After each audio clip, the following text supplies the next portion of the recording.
সুপ্রিয় শিক্ষার্থীবৃন্দ, অনলাইন ক্লাসে তোমাদের স্বাগত জানাচ্ছি। আমি শ্রী যাদব চন্দ্র শীল, আলবতুন্নেসা মহাবিদ্যালয় বাংলা বিষয়ের প্রভাষক।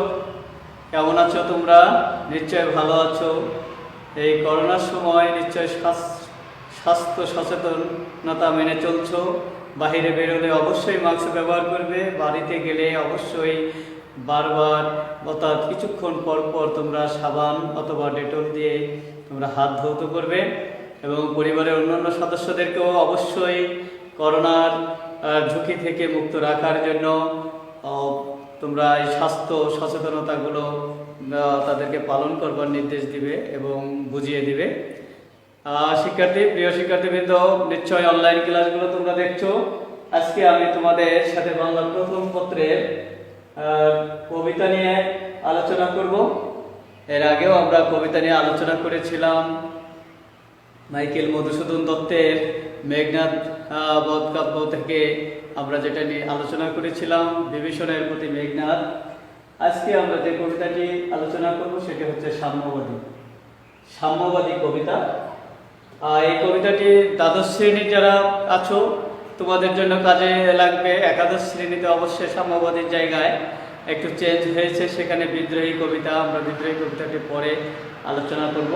আজকে আমি আলোচনা করছি সাম্যবাদী কবিতা। প্রিয় শিক্ষার্থীবৃন্দ, তোমরা জানো সাম্যবাদী কবিতাটি কাজী নজরুল ইসলাম, আমাদের বিদ্রোহী কবি কাজী নজরুল ইসলাম এটি রচনা করেছেন।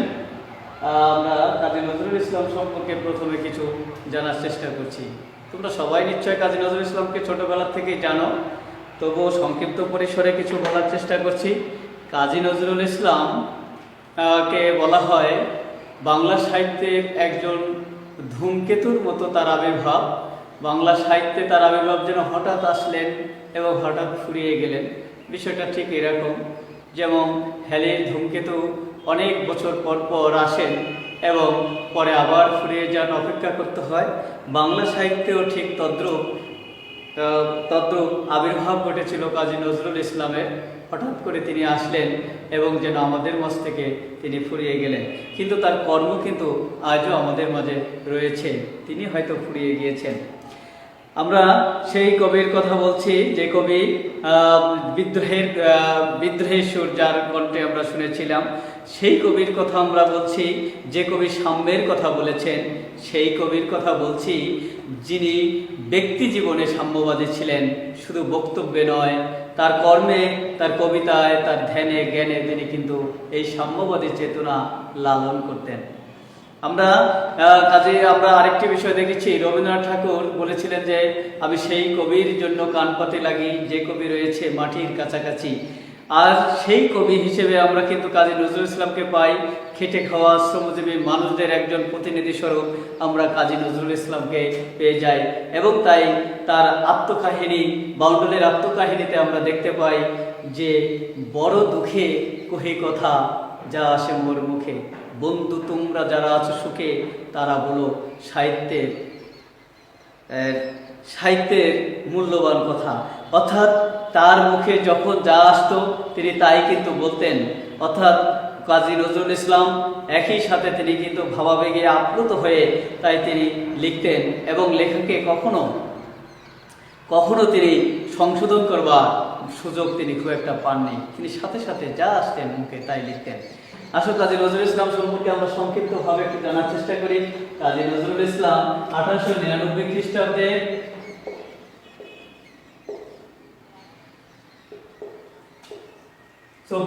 মে পশ্চিমবঙ্গের 24 পরগনা জেলার অর্থাৎ পশ্চিমবঙ্গের বর্ধমান জেলার চুরুলিয়া নামক গ্রামে জন্মগ্রহণ করেছিল। আমরা এই কাজী নজরুল ইসলাম ছোটবেলা থেকেই, অর্থাৎ তার পিতা কাজী ফকির আহমেদ এবং মাতা আমেনা বেগম, এই কাজী ফকির আহমেদ এর অকাল মৃত্যু হলে শৈশব থেকেই কিন্তু কাজী নজরুল ইসলামকে তার সংসারের হাল ধরতে হয়। অর্থাৎ তিনি 8 বছর বয়সে প্রাথমিক বিদ্যালয়ের বক্তব্যে তার প্রাথমিক বিদ্যালয়ের এবং এই যে প্রাথমিক বিদ্যালয়ের তথা নিম্ন নিম্ন প্রাইমারি থেকে তিনি পাশ করার পরে সেখানেই কিন্তু তাকে কিন্তু সেখানে 1 বছর শিক্ষকতা করতে হয়েছিল এবং তিনি 12 বছর বয়সে তিনি লেটুর দলে যোগ দেন। লেটুর দল মানে লাঠির বাহিনী, তাদের এই দলের জন্য তিনি পালাগান রচনা করতেন এবং বস্তুত তখন থেকেই তিনি সৃষ্টিশীল সত্তার অধিকারী হয়ে ওঠেন। প্রথম বিশ্বযুদ্ধ সংগঠিত হয় 1914 সালে।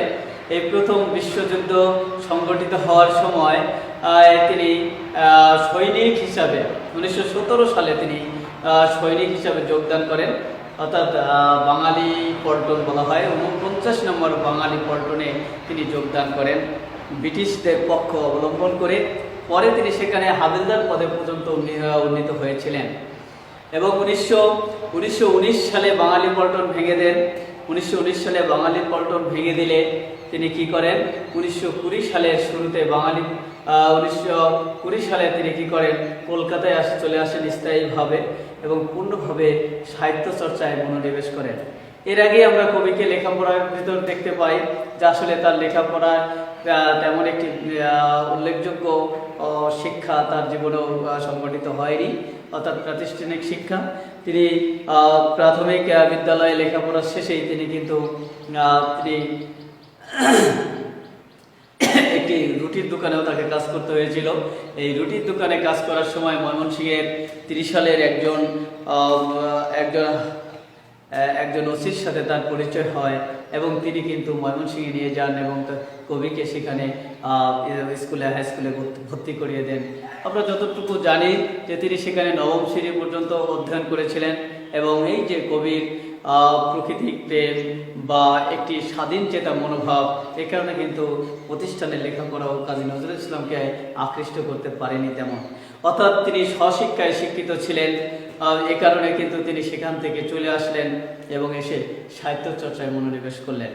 কাজী নজরুল ইসলাম মূলত বিদ্রোহী কবিতা প্রকাশের মধ্যে দিয়ে তিনি মূলত বিদ্রোহী কবি হিসেবে সমধিক পরিচিত লাভ করেন। সাপ্তাহিক বিজলিতে তার এই বিদ্রোহী কবিতা প্রকাশিত হয়েছিল।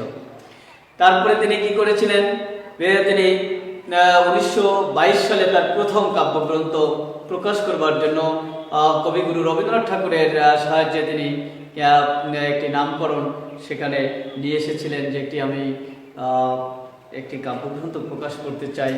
কবিগুরু রবীন্দ্রনাথ ঠাকুর তার কাব্যের কবিতাগুলো আবৃত্তি করে পাঠ করে বুঝে তিনি তার নাম করেছিলেন অগ্নিবীণা। এই অগ্নিবীণা কাব্যটি 1922 সালে প্রকাশিত হয়। এটি প্রকাশের সাথে সাথেই বাংলা সাহিত্যে এক নবযুগের সৃষ্টি হলো, অর্থাৎ রবীন্দ্রনাথের যে সাহিত্যে যে রবীন্দ্রনাথের একঘেয়েমিতা বা রবীন্দ্রনাথের বলার বা ধরনের যে একঘেয়েমিতা, তার থেকে যেন কিছু সাহিত্যপ্রেমী মানুষ নতুনভাবে উজ্জীবিত হতে থাকলো এবং বিশেষ করে সেই সময় ব্রিটিশদের দ্বারা এই যে ভারতীয় উপমহাদেশ ছিল পরাধীন, এই পরাধীন দেশের যুব সমাজ কাজী নজরুল ইসলামকে স্বাগত জানালেন এবং নজরুলের কবিতাগুলো তারা গ্রহণ করলেন।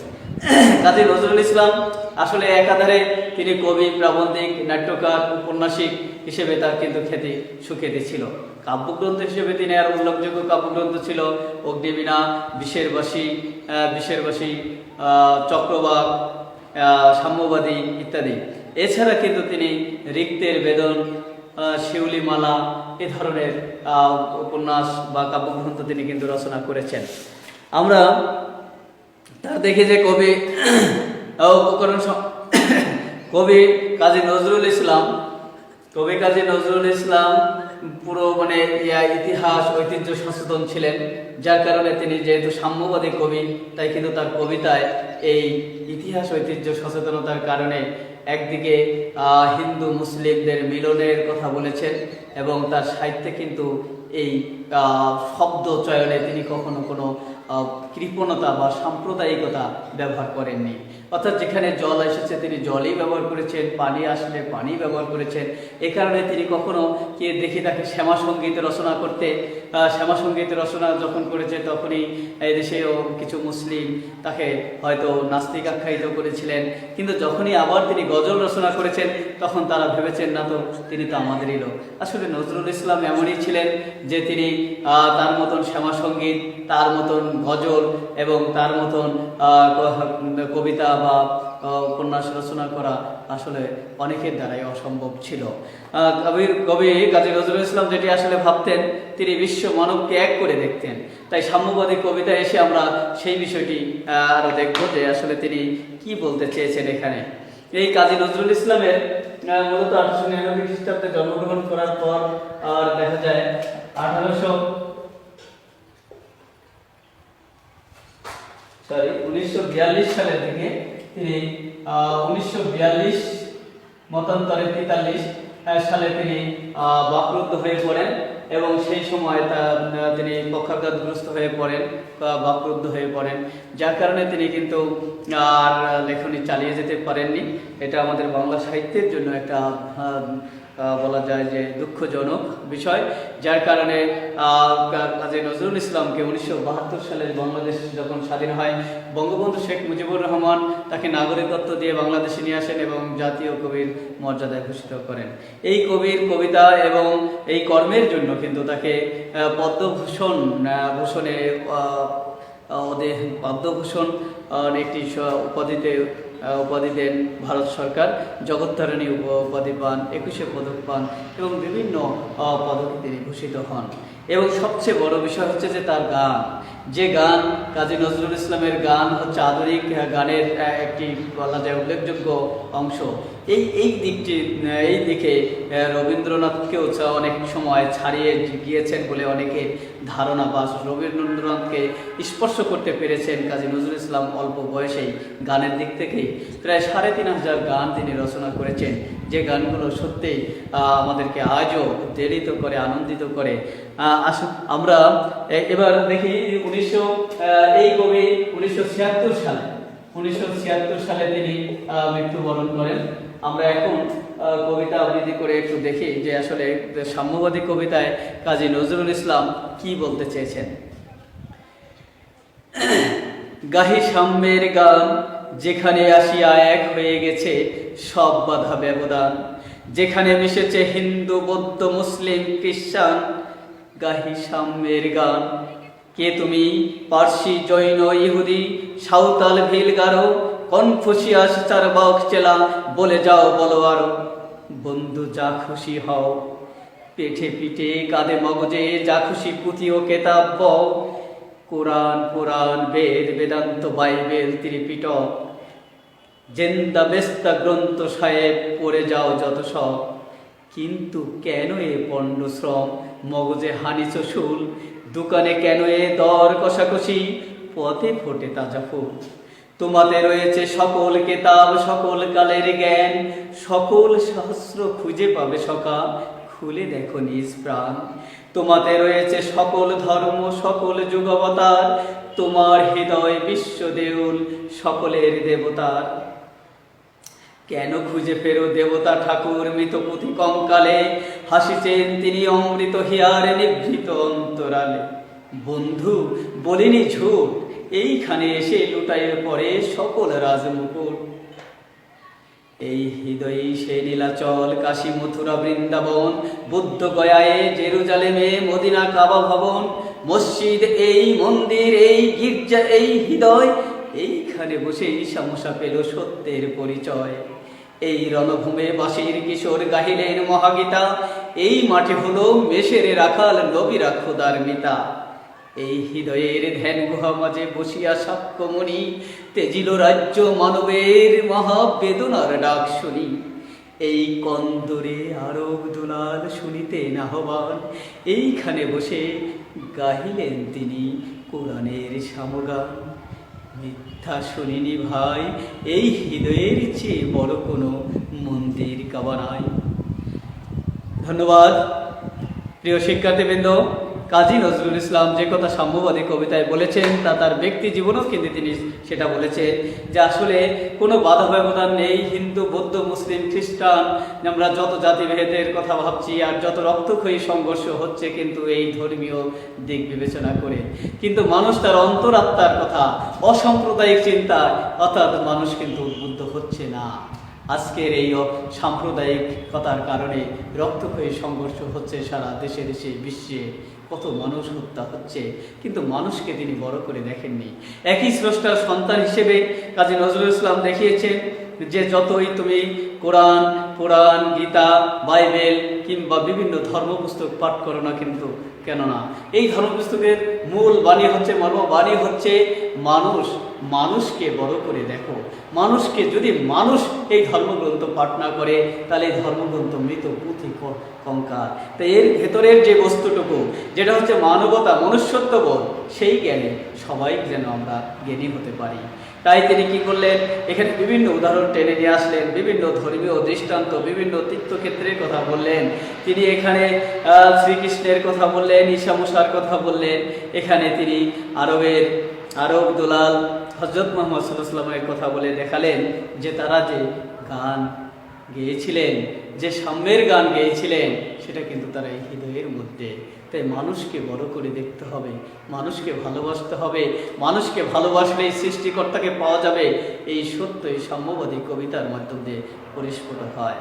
আমরা স্বভাবতই হয়তো এক একজন এক এক ধর্মে জন্মগ্রহণ করেছি, জন্মসূত্রে আমরা ধর্ম পেয়েছি, কিন্তু ধর্মের মূল হচ্ছে, সত্য হচ্ছে মানুষকে বড় করে দেখতে হবে।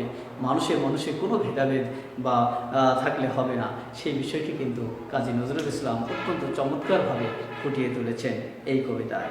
প্রিয় শিক্ষার্থীবৃন্দ, ধন্যবাদ তোমাদেরকে।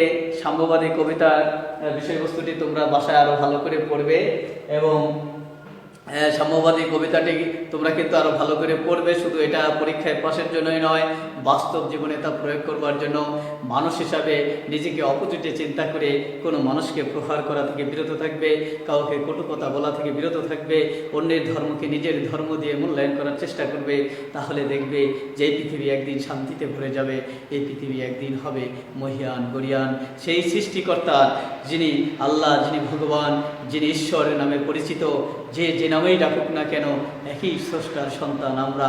হে প্রিয় শিক্ষার্থীবৃন্দ, তোমাদের ভেতরে অসাম্প্রদায়িক চেতনা, এই মনোভাব যেন গড়ে ওঠে। আজকে পর্যন্তই, সবাই ভালো থাকো, ধন্যবাদ।